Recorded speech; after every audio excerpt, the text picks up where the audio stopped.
idiopathic acute necrotizing pancreatitis in October of 2022.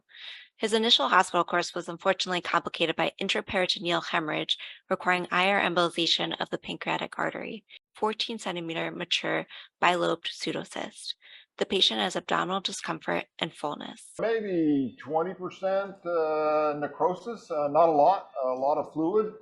And the other thing that looks very nice is the wall underneath the transducer. So it's a relatively thin wall, just like that. Nice cavity. So I think it's. So now we see the axios there, and we're gonna go in, and here we're in. We see the bubbles we're in, and it's a big lesion, so we're just gonna go all the way. Go as far as you can. Yeah. So take this out, please.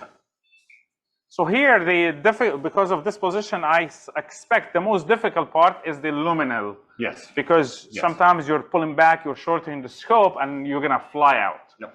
So you're gonna be very careful with that. So now we are inside the cavity, and we're going to deploy the first flash. And occasionally, this takes some time. So especially with a lot of necrosis. You've got a lot of necrosis. Right? Or it's if you have like a loop, because it's times to transfer. Yeah. This is your opportunity to put a wire. Okay, put a wire and loop it inside the cavity. So if anything happens, you have a wire. You have continued access to the stent. So this is, we have a, can you show this up here, please?